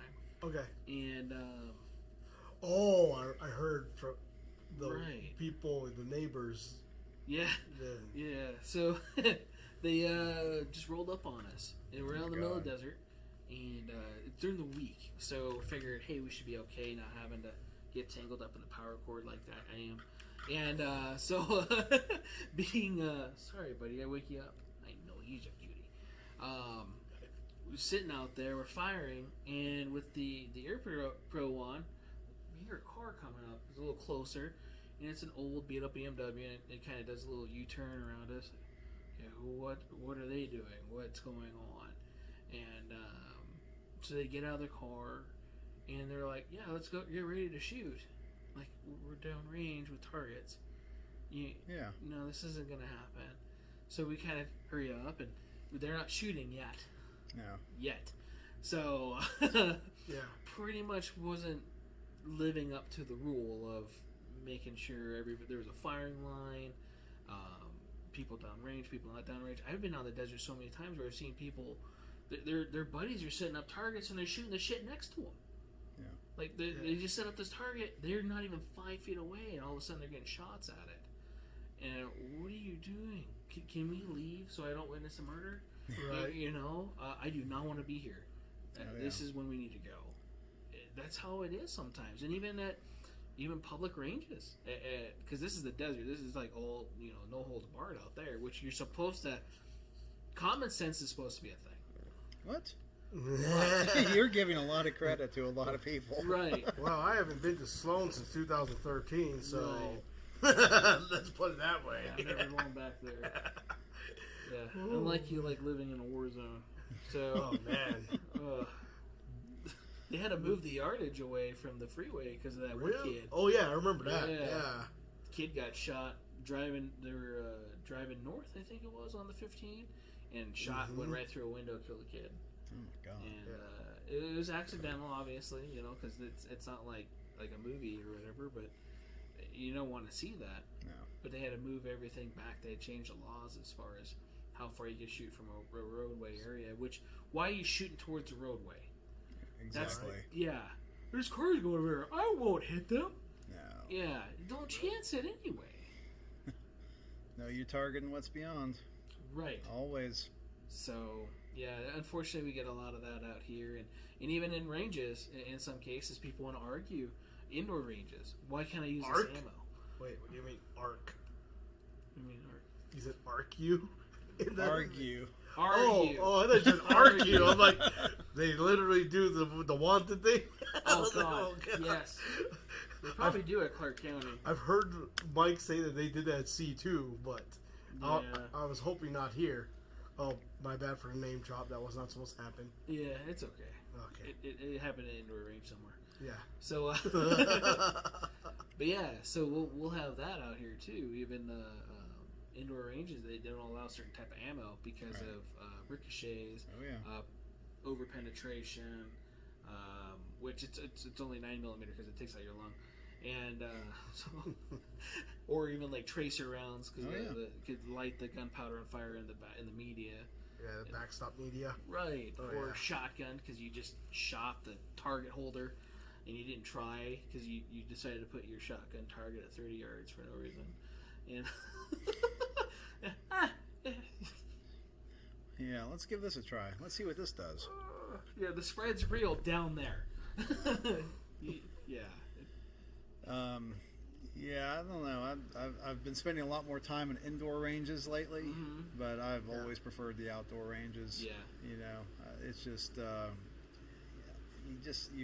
well, it's nice to be outside. Number one, Right. unless it's 115 degrees like it was last week here in Vegas. Yes. So it's nice to be outside and you're not breathing. Even though they have these fancy airflow systems, Oh, yeah. You still are in there breathing in all kinds of garbage Yeah, that we don't whatever need to powder breathe. they use, Oh, the yeah. amount of lead and everything else. It's like, that And smells like wolf. You definitely have, yeah. It smells like wolf. And then you got the ricochet stuff. That's why I wear long sleeve shirts when it's range days, because I've had to dig so many little pieces out of me over the years. It's like, it's ridiculous. Even when we go shoot outside, we shoot steel. I've heard of that. Yeah. And I've had a couple people, and luckily they're just employees, but it still sucks that it happened. Mike, sorry. Stealing Mike's knuckle. He's stealing Mike's knuckle. He's got a piece in there, and they're like, it'll work its way out. Lee had that one where it cut him, and he got all lightheaded and white. But it was just a little bit. You know, it was just like nicked him. He just kind of bled a little bit, but I don't think he likes blood. Yeah. So put him in my truck, AC on. Here's water on the neck. Yeah. So we put ice water into there. Had him drink it. Here's your juice box. Right. Have a Capri Sun. It'll be okay. Right. Almost put a Hello Kitty Band-Aid on him. You know? So if you're watching, Lee, you know. So. But no, it was one of those things, and it happens. I've been to a lot of shooting matches where you shoot steel, and there's some places I don't go shoot their steel matches anymore because they don't angle the steel correctly. No. And it's not so much it is their fault. I was going to try to stick up for them, but at the same time, a lot of it's the terrain. You know, knowing the terrain and everything else. I've been hit by slugs. The last time I took my daughter to a match, so this is dating it a little bit.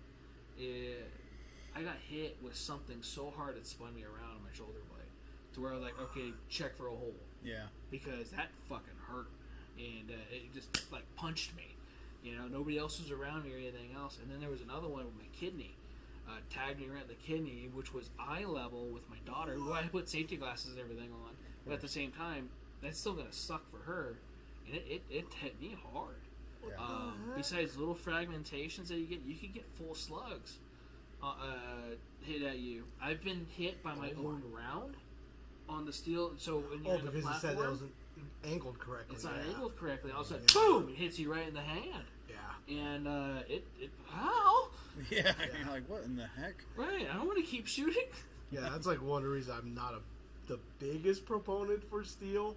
I do like paper more at times, most of the time, but if it is angled down correctly, and is at the proper distance, then you typically don't have any issues. But and it's nice to get that instant gratification. Ding! Oh yeah. Yeah, it lets you know you're on point. Right. So that's one thing I like about it. But yeah, there's that people don't know, or they just don't care, or they also don't replace it too. So that's another thing. If you're buying steel targets for anybody that's out there, and you shoot the crap out of it, and it is armor plated and all that other fun stuff, but it will chip. Yeah. Especially depending on the type of ammo you're using, what it's rated for, the thickness of it, or the density of it, and then how you're shooting it. If you're shooting the angle, so you're hitting just like the edges of it, you might start noticing it fraying a little bit more because that's the weakest part of the steel. Right. So the more you start embedding that and changing the not trajectory, because the trajectories are on the way there, the way back, the impact surface, I guess, the more possibility you have fragmentation or something coming back at you. Yeah. So definitely take care of your steel. Make sure it's good and clean. I wouldn't probably recommend grinding it, because you lose the thickness of the severity. But I would also not go and try to make your own steel targets. I would definitely spend some money and buy the correct ones. I've been at different shooting facilities where Joe Blow made these on, in his garage out back. Well, that's great. You saved a little bit of money, but it's like shattering. It's cracking. It's not doing things it should be doing. It's somehow firing back at me. Yeah. Right. This is kind of awkward. Which is good defensive shooting practice. Right. It got replicated all on its own. Serpentine. Oh, it's horrible. We had a customer we sold dueling tree to, and the dueling tree had angle iron for the center, so that one isn't armored, but the pucks were. Right. So he takes it out, and we told him make sure you shoot it at 100 yards because it's steel with a rifle, because he's thinking about doing it with a rifle. And I guess he didn't understand that the center part was different So he just turned that thing into Swiss cheese. Oh my god! Right, and then tried to warranty it out with you. Yeah, yeah. I don't know why all these holes were here, like because you shot it with 7.62 by 39, and it was probably the cheap stuff. It was probably the steel core stuff, and just went right through it, like nothing. So. Adam, who used to work with us. I remember that. Yeah, him and I were out back welding this damn thing. Welding it, grinding it, because it's just angle iron. Just to fill in the holes. Repaint it and everything else. So it almost looked like brand new, but you need to also be careful of what kind of steel you're shooting. Knowing what it is. Like these ones right here, these are 2x4. 2x4 is okay to shoot. It's not going to, if anything, you just replace the 2x4. Mm-hmm. But knowing what you're shooting at, what it's going to do, bowling pins. Bowling pins pin are shooting. Awesome. Yes. I used to compete in pin matches. Right. That's cool. Yep. Used my Smith 625 revolver with the 45 ACP. Hell yeah. The moon clips. Oh yeah. Hell yeah. That's fun. That was fun. I haven't done that in a long time. Right. I saw your pins in the store here. Yes. I figured somebody must be a fan of doing that because you don't see that too often. Yeah. No. And I had some that lasted for years, and they just fill up with the projectile, which is cool, unless you shoot a higher cartridge at it or shotgun, which I found out that shotgun ricochets off of bowling pins.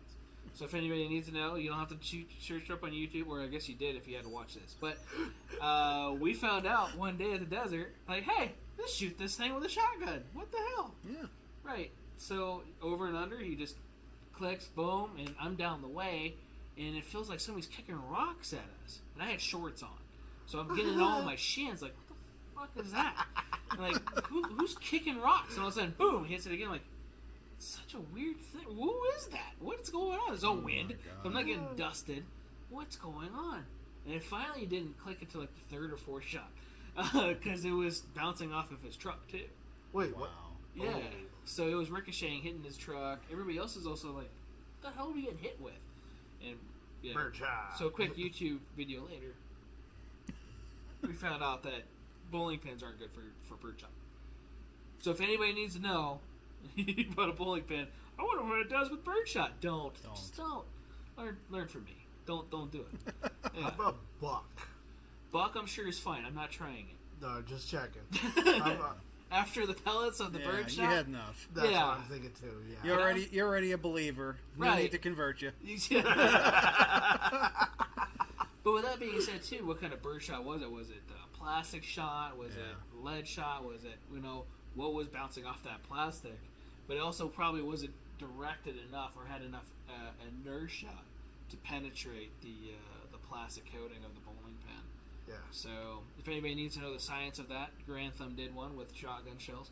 That was And, amazing. It video. was to show the traumatic effect with birdshot, buck, and slug on a torso with a what was it? What are those torsos called? Oh, the gel torsos. Yeah. Busted gel torsos. Yeah. Yeah. They had the organs and stuff in them, so you could see the effects. So it was pretty cool. Yeah, the birdshot did Science. nothing until 5 feet. Right. It Yeah. didn't do a lot. Which Yeah. people are like, yeah, I just have this for my home defense. Sure. It's gonna suck. I mean, I don't want to get hit by it, but at the same time, May not stop as you think it's going to stop people. right. Yeah. Well, if I just stagger them, I'll do birdshot, bug shot, birdshot, slug.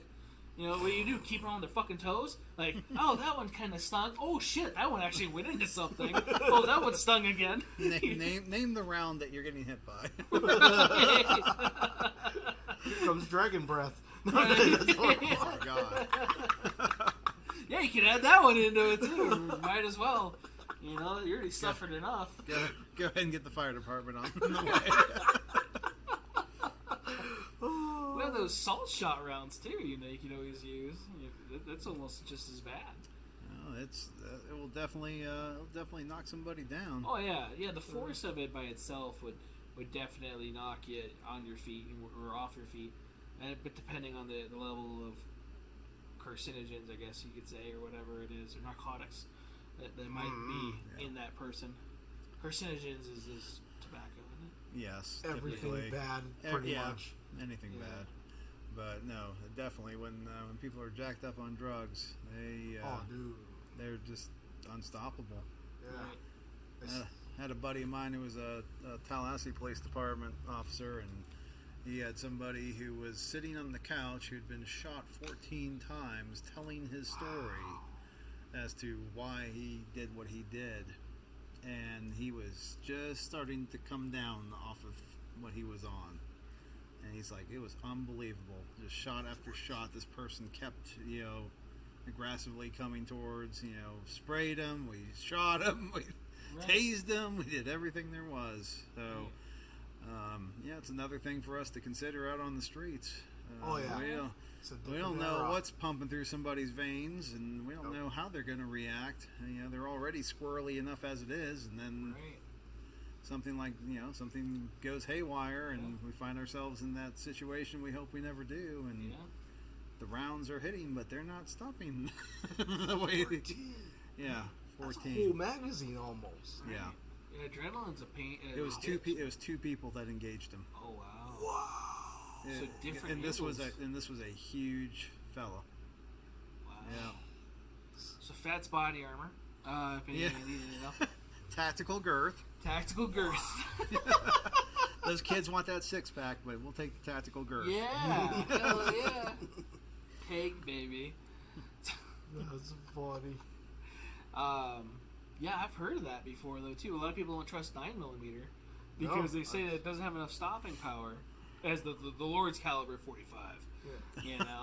And I've heard stories too where 45. A lot of it is well placed shots. Yes.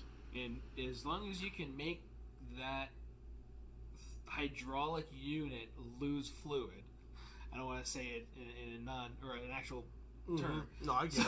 Yeah. If you're losing hydraulic pressure, the machine should fail one way or another. So eventually, yes, eventually, especially with whatever's in it, should be helping the flow of hydraulics. But you're right. And, the smaller the caliber, the better shot placement, and typically more shots that you need to place. Right. But you can hit somebody once with a 45 and they're still going. You can hit somebody once with a 22 and drop them. It's all about how efficient you are. Right. And that's something we talk about a lot because it's like the personal protection courses. They want you to come in there with a 38 special or higher, or a 9mm or higher. Well, sometimes people can't progress to that. Sometimes people are stuck at a 380 or stuck at this. It doesn't matter as long as you are confident with it and you are you are efficient with it. Then you're going to be okay. Yeah. So. Yeah. We have people like that all the time where they'll come in and like, well, what's a good caliber for self-defense? It's like, well, it depends on who you ask. 2, it's the one that you're comfortable with. Yeah. If I could give you the biggest, baddest gun in the world, but if you can't operate, it's paperweight. Yeah. So let's get you something that you can. So let's try this. Okay, you can't use this. Say like a 9mm. The EZ9 thankfully came out from Smith & Wesson. Great firearm. But it's still a little stiffer than say the 380. Then you have those, the 380 isn't as strong. Again, well-placed shots. What if they're wearing a whole bunch of clothes? Well-placed shots. And then also that's going to suck, getting hit by several rounds, especially in the same spot, no matter if it penetrated or not. More than likely, you're going to start penetrating if you're getting in that same area. Yeah. 22, everybody says, 22 is not going to do anything. Well, I beg to differ. If I put 10 shots in a quarter on somebody, more than likely I did something. Also, I never want to get shot. If anybody wants to know, I never want to get photoshopped. No. I don't plan on it. I hope never to have it happen. But 22 is the last thing I want entering my body. Oh my God, that thing will hit a bone and start ricocheting, and it'll play ping ball inside you. Exactly. There's always a place for Jello, or always room for Jello, but I just don't like the mold inside me. Yeah. So I have a buddy that was hit by 22 while he just got off the bus, and someone decided to pop off from 22 while driving down Tropicana, and it barely missed his kidney. See? Wow. Yeah, it literally entered, veered, and exited out the back. So he was kind of lucky on that part, but it missed his kidney. by that much. He was very lucky. Yeah. Right. 22 is the most confirmed kill cartridge. Yep. Also, if anybody was curious, not just by mobsters, but at the same time, 22 is a confirmed one of the largest kill cartridges. But it's what you have. It's the tool for your toolbox. If you can only handle that, handle that. That's but right. get efficient at it. Get training. Practice with it. Make sure you know how to use it, because it's only as good as you are. It's not going to shoot by itself. Yeah, you are hitting on everything as you need to be, because that's really what it boils down to. Is what are you going to pick up and feel good about every day? What are you going to actually put on your person every day? Right. And how much time have you gone and practiced with that on your own, with instructors? Maybe practice through competitions, which is a fantastic way to train for stress. This is what you need to do. If you want to be in this if you want to be part of this lifestyle of protecting yourself and your domain, then you've got a lot of obligations and responsibilities that you need to stand up to. That's very true. Very true. And then even if you were to choose a caliber of choice, whether it be 9.3, 40, 45, make sure your firearm fires the cartridge you purchase. So if it's 22, it can't be picky. Make sure it's a round that works in that firearm. Make sure it's clean and oiled, and that goes for every gun. 380 could also be very picky. I've seen 9mm be very picky and jam and cause issues. Well, it's semi-auto. Revolvers don't jam. Bullshit. I've had revolvers come in with ammo jammed in the gun, and the cylinder won't turn. Yeah. Now you have live ammo in a gun that, all I really need to do is hit that firing pin just a little bit. Depending on how old it is, it may or may not work that well. And so anything mechanical can fail and or jam, and make sure your mechanical device, your tool, works appropriately Every time. every time. It has to be functionally reliable, Right. which means it's going to fire every time.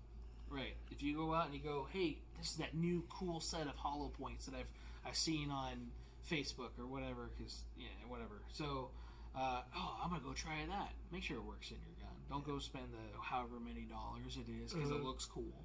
Go get that new RIP ammunition. Oh God. And then That's kind of what I was referencing. have a failure to load, failure to eject, the double feed. It's like, what the hell? Right? Is it? Did you guys test this before you put it on the market? No. It's like, no. come on. So if anybody is not aware, and if you're listening, or even we don't have it, I've never carried that in the store. I've never wanted to carry that in the store, liability purposes too. But at the same time, it doesn't work. And at the times that it has worked, it can also cause you such more legal stress than a normal functioning hollow point would. RIP standing for Radical Invasive Projectile, which was brass-ish or copper-ish jacketed little fragments around a lead or so core that when it enters a soft medium, it decides to send these little razor blades throughout it. And then the center core has the potential to over-penetrate and actually continue moving. Which, if you're using that for self-defense, you just set yourself up for failure and or more liability than you don't need. Mm-hmm. So I do not recommend that. If you have that, awesome. Keep them on a shelf and be like, hey, we used to be able to buy this. Like Black Talons. Right. Back in the day. Hey, those worked. So yes, they did. They did. They worked really very well. So, Oh yeah. They, Brutal. They became outlawed because of how well they worked. If I'll see if I have them with us. If I do, pop back over here. I'll show you some spent casings, spent bullets. Oh, from okay. Those. Yeah. They are. Because I've seen them, but I've never seen the effects of them. So. Oh, okay. Yeah, the first time I ever even saw one, I was at a local gun shop in Florida, and doing like we do, sitting around BSing with my buddy, and he's going through the mail, and he opens up this little package from was it Winchester? Yeah, Winchester made those, and he's like pulls out a entire cartridge, and he's like, okay, well that's pretty cool. Looks at that, and he reaches in and pulls out a Band-Aid. He's like, what the shit is this for? And then he reaches in and pulls out the spent cartridge, the fully expanded cartridge, sliced his finger immediately. Oh, and he's like, oh, that's what it was in here for. But they were sending out samples, trying to get people to put them on the shelves. And I remember my father and we went down and ballistically tested those, and oh my God, I mean, it didn't go through and through, and whatever it did enter, it just shredded. Right. I think that's one of the reasons why it was outlawed. It was, if it didn't kill you, the surgeon would trying to remove it. Right. But it was really effective. It was incredibly effective. I thought it was. I heard it was hokey. So No. oh, that. No, and then I think they caught so much slack about that. They took that off. They took that off the market. Then they came out with the XST, Yeah. which instead of being a black coated bullet, it was I think it was copper coated. And HST. Yeah. The federal made. no, made those. it was an EST, I believe. EST. I don't even remember what it officially stood for. I just remembered that everybody said it stood for exact same thing. Oh. That's funny. As the other, That's different packaging. Yeah. But when it comes to defensive rounds, just get some good hollow points. Right. Try things out. See what works in your firearms, because that federal may not work, but that Hornady might, or whatever. Right. Mm-hmm. And we're not, we don't teach going for plus P and plus P plus and Magnum loads anymore. We're all about the lighter loads so that we don't over penetrate. So we Right. do not take the life of an innocent. Right. And I like ARX cartridges for self-defense. It's a lightweight. Being in 9 mil, it's 95 grains, and 95 grams. That's weird. No, I think that'll be heavier. What are you measuring over there? What's going on here? Right. Get excited. We talked about drugs earlier. So, but at 95 grains, there's no recoil. Yeah. So all your follow-up shots are really nice, crisp, on point. But make sure your firearm can also cycle it. Yes. So some newer firearms that aren't broken in, or stiffer firearms, or also the way you grip your firearm could also alter the way that it functions. We talked about this in a couple podcasts ago. I think Dalton was on it. Mm-hmm. We talked about make sure you check what your local law enforcement uses. Because if your local law enforcement uses a certain brand, get something the same or similar. And then that way too, it might help you in the defense case. Because they already have the ballistics for it. They already know what's going on with that round. To where they don't have to go out and it take that much longer in a defense case.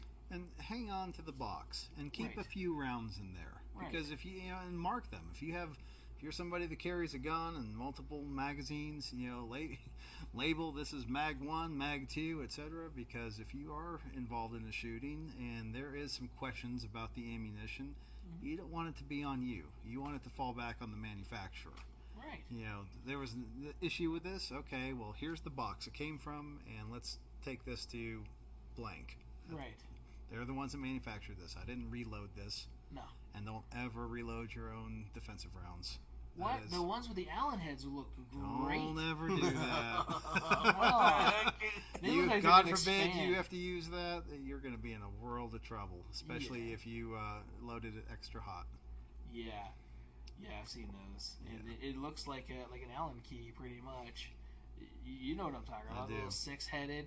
It does not look like it's going to swell at all. There's no cuts or breakaway area for it to swell in a softer medium. So it looks like it's going to be a whistling ball round, pretty much, to where you have potential of over penetration. And you never want to over penetrate. There's a what was that bullet? They came out a couple years ago, but it tumbles instead of swelling. I don't remember the manufacturer, but they're expensive. They're supposed to be really good, but at the same time, when they test the ballistic gel, they're doing it in like this huge ass rectangle, to where okay, that went past the normal everybody. So So, is it the Liberty Civil Defense? not Liberty. No. Liberty's fast though. That's those are hyper speed. yeah. And it doesn't matter how. Well, I guess it kind of matters how fast a projectile gets down there, but at the same time, you gotta think about what's in front of your target and what's beyond your target, because over penetrating and or under penetrating, I guess. But depending on how you want to look at it, it can get you in a lot of trouble. Oh yeah. And you definitely want to take care of yourself with that. Had a question, aren't those Winchester Rangers? And I don't know what Winchester Rangers are as far as rounds are. They made a Winchester Ranger that looked a lot like Black Talon after, but I don't. And then there's the current Rangers, which look pretty much like Totally different. Yeah, like your standard, not even gold dot. I'll say closer to the Sig V Crown. Ish. I don't know. I honestly don't know. Yeah. They have probably repackaged, that cartridge as often as they could, in many different ways as they could. Yeah. But I don't know. I know I still have some Black Talons stashed away somewhere that someday I'll go see if they still work at the range, maybe. But until then, I'll stick with what I currently use. And, right. Yes. Hopefully it'll stay in my firearm until I dump that to reload it with some fresh stuff. Right. Right. Yes, definitely try it out, but don't use it as range ammo. No. And then, you want to make sure it functions and stuff. And we want to ever use it. If it starts looking like it's oxidizing or discoloring in any way, either the casing or the projectile itself, definitely switch those out. Because your life is not worth, or it's worth more than the 30 cents or whatever it is for your cartridge. Oh shit! Oh, this is before COVID. It's worth more than the $5 for a projectile. $5 per round. Right. So, and then So I like that. Your thing's uncovered, so you know. Or did you do that so you didn't get poked? Yeah, pretty much. Okay. Yeah. So sorry, I'm touching Jonas's large knife. Oh, you're good. Yeah. What's that? You said that was your cheapest knife, and that's why you carry it? Yeah. Okay. Well, it's a really good knife. Is it a really good knife? For what I got it for. Yeah. Opening boxes? And everything else. Right. Yeah. I've tested it on cake before, too. You tested on cake? Yeah. That's a good thing to test on. Cuts it very well. Right. As us fat guys, we need cake. So, cake and pie. You gotta keep the tactical girth going. That's right. That's right. You never know when you need that extra layer of protection. You know? With that being said, I definitely appreciate you coming back out here and being with us again. Thank you so much for having me again. Oh, yeah, of course, man. It was awesome. I was, again, a little worried tonight. Unfortunately, you hit a little traffic. At least nobody hit you on the way here in traffic. No, I didn't get hit. Right. I just definitely encountered a bunch of traffic. So I'm sorry if the pucker factor was a little high, but I was definitely on the way. It was a little bit, because Tim texted me. He's like, "Hey, you still good for Greg?" And I'm like, "Hell yeah, I'm good for Greg." He's like, "All right, cool," because he seemed like he's coming. I'm like, all right. And then I texted him right before you got here. Oh no! And you're like, Greg said he was coming, right? Because it was 40-ish, you know? Yeah. And I'm like, I started, this is why it's a little closer besides me having to be plugged in. But I was planning on just you and me and then us being kind of closer. Yeah. And because of the computer stuff and everything else. So I was already trying to get all around that. And then I saw the Jeep. Yep. Okay, that's him. We're good. And then I started spacing everything back out again, you know, so we could at least be a little bit more comfortable. Well, luckily I was still early enough for the show, but definitely not as early as I try to be at places. You never know here. You never know. Getting to school, it should take me 15 minutes. I leave 40 minutes plus sometimes to get there, and I usually get there barely on time. That makes sense. You know, so it's flip hit of or a miss. coin about traffic and accidents and whatever ridiculousness is slowing down traffic. Right. Oh yeah. But thank you for having me again. Oh, yeah, I've enjoyed it, and I'll be around until October 20th if you need anything along the way. I'm sorry. Were you having more classes? And Yep. Classes October 7th through the 20th, and doing everything from pistol to personal protection in and outside the home, and range safety officer, chief range safety officer, CCW instructor, and if anybody wants other things, rifle, shotgun, etc., we can do it. We can set it up. Nice. That is Nice. cool. So any of you guys that have gotten a gun within the last couple of years, or period, and either you've had training or not had training, definitely look into training. Absolutely. We got a resource here now in town for a limited time. We still have a lot of resources here in town. Use them. They're a great source to get you more familiar with your tools and to protect you guys, man. It's really important, and especially the way that everything's going. And it's not going to be one of those dark, gloomy things where we're going to end, but the world sucks. It's not getting any better, and protect yourself, protect, your loved ones, and take care of it. Get training. Why not defend yourself? Why not? Right. Why not? Why not? Right. That's awesome. So, with that being said, in case you guys don't remember, we have our audio podcast, which, this podcast, it goes every Thursday at 7-ish. We're almost on time tonight. I know. Almost. We were It wasn't very your close. fault. Yeah, No, so, you're- right. Don't care anybody. I still had to put some stuff away too. So Right, I it was get Jonas's fault. my Right, bad. He had to work. So, Nah, you're good. damn you for working. So, Well, when stuff's so high up. right? Yeah, he had to get a ladder because we have Greg. So Greg on his knees with his hands up is the same height as him standing up with his hands up. Oh, Lord. Full reach. Full reach. Yeah, like full stretch. It's Right. nuts. When we found that out, that's been hysterical. Yeah. So, I'll have to pop in here on a stocking day. right. Definitely a little different.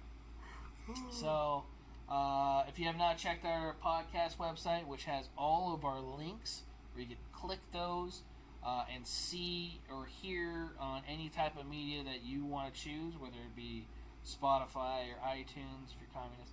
If Google podcast, had to do the iTunes thing.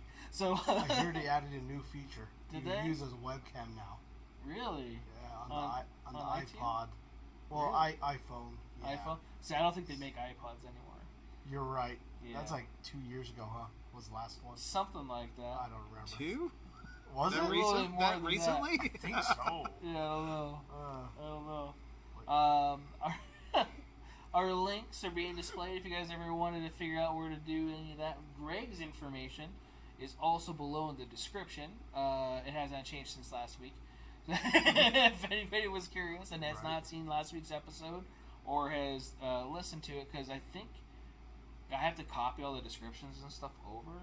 It should go into the audio podcast stuff. It should. I don't know. I don't know how that part works. It just says it does. So We'll trust in the process. Right. It's one of those blind faith things I'm having. So those are our links. If you have not been to our YouTube channel and you're watching us, that is really weird. That's a gaming channel one. That's a gaming channel. the Twitch one? Yeah, the gaming one where we make fun of Kalen mostly because Wow. he doesn't know his left from his right. He hasn't logged in a while, right? He hasn't. He needs to. Kalen, if you're watching, you need to play video games with me again, buddy.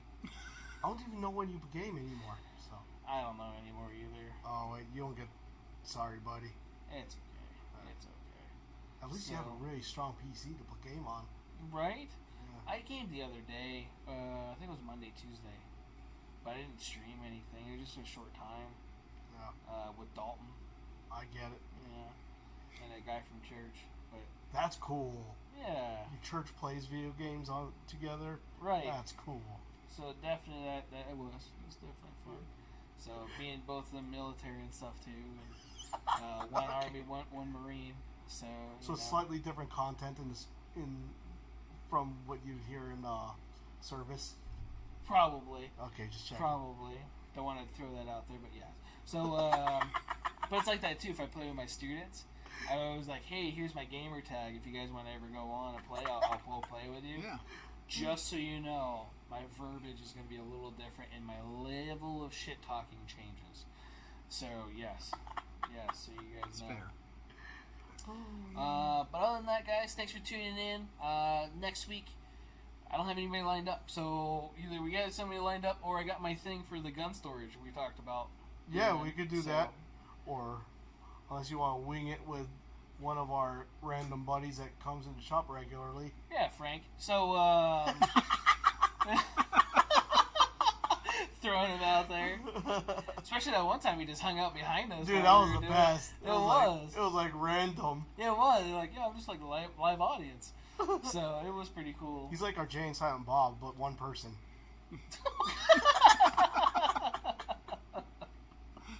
Hey, there you are. There you are. Thanks, Kalen. I forgot he changed his name. Did he? He did. Oh, okay. It's Stay Vigilant now. You're right. Yes. Did you have to change your name because they canceled you? Right? Oh, man. Right. He was canceled on Facebook real quick. Yeah. I don't think that's too hard to have happen. Right? No, I think you have to log in. Yeah. Add friend. Oh, fuck. You know who my friends are. Yeah. I'm surprised I haven't caught a 30-day ban yet. Right? Again. Ugh. Ugh. Well, Yeah. keep trying. You'll get there. Right. Yeah. Right. Baby steps. Other than that, thanks again for tuning in. Again, Greg, thank you for coming out here and doing this, especially 2 weeks in a row. Thank your wife for letting me borrow you for 4 hours. Because tonight's 2 and the last, Hey, it's my pleasure, and I'm sure she's enjoying some quiet time. Well, right. There you go. Right. I'm also working on my Thoughtful math. man. Thoughtful. Yeah. Right. Or maybe not enough. Ooh, I think so. You'd let us know, Miss Why Not. Comment below. Well. Uh-oh. Right? I don't know Greg's wife. I don't want to say anything. And also out of respect. Well, he's been gone since early this morning with guns, so I don't know. And with that being said, no, she's awesome, and I appreciate I appreciate the opportunity to be here, and I definitely appreciate being able to keep on going today and get over here for it. So thank you all very much. No problem. no, I appreciate you. What are you eating? Oh, it's something. Yeah, you. It's something. He's looking at me like, what do you mean, me? something pink. Oh, going back at it. Mm. All right. So I gotta figure out what Buddy's eating. It might make an exit later. Right? Figure out what this little pink thing just came out of your butt. Yep. Yeah, you. All right. Thank you guys. Take care. Have a good night. Be safe. Get training. Where's the ending thingy? There it is. I've never used it. Me neither.